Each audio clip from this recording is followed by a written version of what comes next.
عمل جو وہ بھی ہمارا ہے.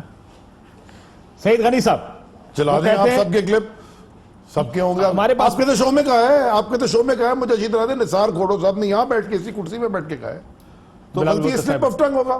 تو وہ کوئی رد عمل آیا تھا کسی کا نہیں آیا, تو ہمارا بھی نہیں آیا. اس کو کیوں اتنا ایشو بنایا؟ ملک کے حالات پہ ڈسکس کریں. جی سعید غنی صاحب وہ کہتے ہیں سلپ آف ٹنگ آپ کے منہ سے 3-4 دفعہ آپ کی پارٹی کے لوگوں کے نکل چکا, تو اگر وہ سلپ آف ٹنگ ہے تو ہمارا کیوں نہیں؟ یہ جواب ہے اس وقت تک حکومت کا. کاشف صاحب بات یہ ہے کہ ہمارا تو ظاہر تعلق پیپلز پارٹی سے, ہمارا اپنا نقطہ نظر جو ہے وہ سب کو پتہ ہے کیا ہوگا, لیکن جو بات یہ کہی گئی جلسے میں اس کے بعد جس طرح کا رد عمل جو انڈیپینڈنٹ لوگ ہیں پیپلز پارٹی سے جن کا کوئی تعلق نہیں ہے, جو تجزیہ نگار ہیں, لکھنے والے لوگ ہیں, جرنلسٹ ہیں, وہ جو کچھ کہہ رہے ہیں میں سمجھتا ہوں کہ وہ انتہائی معیوب سٹیٹمنٹ ہے, انتہائی غلط بیان ہے. میرا خیال ہے کہ اس طرح کے بیانات سے گریز کرنا چاہیے. سیاسی بات کریں, سیاسی تنقید کریں, سٹیٹسٹکس پر بات کریں, فگرز کے ساتھ بات کریں. ذاتیات کی طرف جانا, یہ اگر ہم سیاست کو 90 کی دہائی میں دوبارہ لے کر جانا چاہتے ہو تو بسم اللہ آپ لوگ ہی سفر کریں گے, اس میں سفر کرنے والا دوسرا تو کوئی نہیں. یہ ملک سفر کرے گا, اس کی جمہوریت سفر کرے گی. نہیں, میں بالکل آپ سے اتفاق کرتا ہوں, اور میں سمجھتا ہوں کہ جب تک یہ پی ٹی آئی کا دھرنے والا سلسلہ شروع نہیں ہوا تھا, اس سے پہلے باوجود اس کے کہ بہت ساری مخالفتیں تھیں, سیاسی تنقید بھی ہوتی تھی, لیکن کچھ چیزوں کی کوئی حدود تھی متعین جس سے باہر نہیں جاتے. صاحب نے کہا تھا ٹانگیں توڑ دوں گا, جو وہاں گیا بڑی حدود تھی وہ.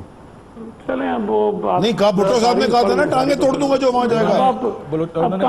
بنگال کہاں لے جا رہے ہیں بات کو؟ ابھی جو آج کی بات ہو رہی ہے اس پہ کریں. نہیں, وہ ہمارے دھرنے کے بعد آئے تھے بھٹو صاحب. میں ذرا یاد دلانا چاہتا ہوں, یہ جو آپ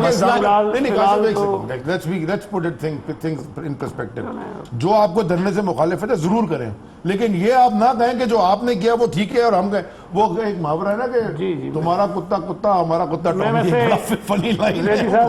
یہ کوئی طریقہ نہیں ہے. بھٹو صاحب کہتے ہیں ٹانگیں توڑ دوں گا, گالیاں نہیں تھیں, وہ ٹھیک تھا, اس وقت ہمارا دھرنا ہو گیا تھا. کیا بات کرتے ہیں؟ جی جی بات یہ ہے کہ آپ جب بولتے ہیں نا, میں بیچ میں نہیں بولتا ہوں, میری عادت نہیں ہے, میری بات سن لیں, ٹھیک ہے نا. کل مائک مار دیا,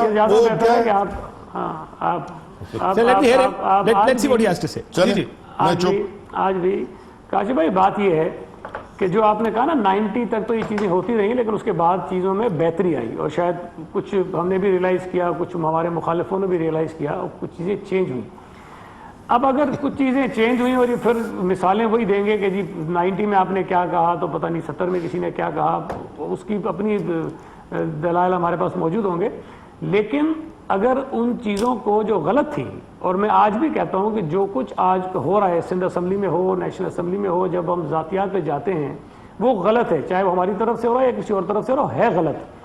لیکن سر ذاتیات کی ڈیفینیشن بھی بتا دیں, ذاتیات کی ڈیفینیشن بتا دیں, آپ کا کیا خیال ہے ذاتیات؟ کسی اگر وزیر اعظم کو سلیکٹڈ وزیر اعظم کہیں گے یہ ذاتیات ہے یا نہیں ہے, پہلے اس کا فیصلہ بھی کر لیں, کیونکہ یہ بھی ایک جس بات پہ اصل میں پی ٹی آئی کا غصہ شروع ہوتا ہے وہ سلیکٹڈ وزیر. میں صرف آپ سے پوچھ رہا ہوں سر, یہ تو بحث ہے نا. میں بتاتا ہوں آپ کو. دیکھیں میں آپ سے بتاتا ہوں, دیکھیں سلیکٹڈ پرائم منسٹر کہنا ایک ہمارا موقف ہے کہ شاید یہ لوگوں کے ووٹ لے کر نہیں آئے, ان کا الگ ہوگا, اس کی دے دیں, کہتے ہیں کہ ہم سلیکٹڈ نہیں, ہم الیکٹڈ ہیں, لیکن یہ پولیٹیکل کرٹیسزم ہے اور اس کا یہ جواب دے سکتے ہیں. ہم نے کبھی بھی, اور اس بات کو عمران خان صاحب نے تسلیم کیا کہ پیپلز پارٹی کبھی میری ذاتی زندگی پر تنقید نہیں کرتی, ہم نے ذکر نہیں کیا اس کا, لیکن اگر آپ ہمیں گھسیٹ کے ادھر لے کر جاؤ گے تو ہمارے پاس کوئی چارہ نہیں ہے. چلے میں آپ سے ایک اور سوال پوچھتا ہوں, ایسی کوئی ڈیفینس نہیں ہے جو عمران خان صاحب کے آج کے بیان کی ڈیفینس ہو, میری نظر میں تو نہیں ہے, آپ کر لیجئے گا, stick to your point, stick to your guns. لیکن سر کسی کو جاہل کہنا اسمبلی میں, جو بلاول صاحب نے کل کہا, کیا یہ ذاتیات پر حملہ ہے یا نہیں ہے؟ بھگوڑے اور گٹر شیطان, یہ کیوں ہم اس طرف جا رہے ہیں, کیوں جا رہے ہیں ہم اس طرف؟ میں صرف یہ آپ سے کہنا چاہتا ہوں, جب آپ کسی کو لائق کہتے ہیں تو اس کا مطلب ہے کہ وہ ایبل آدمی ہے, ایبلٹیز اس کے اندر ہیں. جب کسی کے اندر ایبلٹی نہ ہو تو لائق کا جو الٹ ہے وہ نالائق ہوتا ہے, جس کو ہمارے لوگ بہت برا سمجھتے ہیں, لیکن وہ میں نہیں سمجھتا کہ کوئی غیر پارلیمانی لفظ ہے. برا لگتا ہے ضرور لوگوں کو, لیکن وہ غیر پارلیمانی نہیں ہے. نالائق نہیں کہا, میں نے جاہل کہا. ایک اہل ہوتا ہے, ایک آدمی نہیں, میں آ رہا ہوں نا, ایک آدمی اہل ہوتا ہے، ایک آدمی نااہل ہوتا ہے. اب اس کو اگر یہ اس انداز میں لے رہے ہیں، پھر اس کو رسپونڈ اگر یہ اس طرح کریں گے جس طرح کریں. میں آپ کو صرف ایک مثال دے رہا تھا، اس کو آپ کو اندازہ ہوگا. سر میں نے آج آپ کی بھی پریس کانفرنس سنی. سر سن لیں ذرا.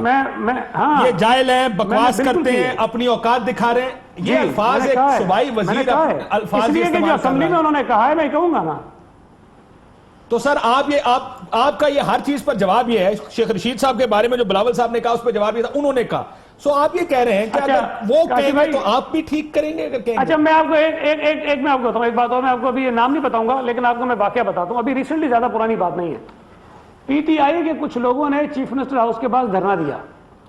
ہم ان میں سے 3 لوگوں کو اندر لے کر آئے کہ بیٹھ کے بات کریں، اور میں نے انتہائی نیک نیتی سے ان کو کہا کہ جی آپ، ان میں سے ایک صاحب کو جو ان کے لیڈر ہیں، کہ جی آپ ہماری لیڈرشپ پہ تنقید کریں، ہم آپ کو بالکل نہیں کریں گے، ہم آپ کا جواب دیں گے. آپ جتنا مرضی کرٹیسائز کیجئے، آپ کرپشن پہ بات کیجئے، آپ ہماری گورننس پہ بات کیجئے، ہماری ناکامیوں پہ بات کیجئے، کوئی پرابلم نہیں ہے. لیکن جب آپ پرسنل اٹیکس کرتے ہیں، کسی کے نام بگاڑتے ہیں، کسی کی ذاتیات پہ جاتے ہیں، تو مجبوراً ہمیں بھی کہنا پڑتا ہے جو نہیں کہنا چاہتے ہیں. تو آپ سے گزارش یہ ہے کہ اگر آپ ان لائنز کو کراس نہ کریں تو ہم بھی نہیں کریں گے. میرے پاس ساروں ہاتھ جوڑ کے عاجزانہ ایک سوال مجھے بتائیے، میں بڑا چھوٹا، یہ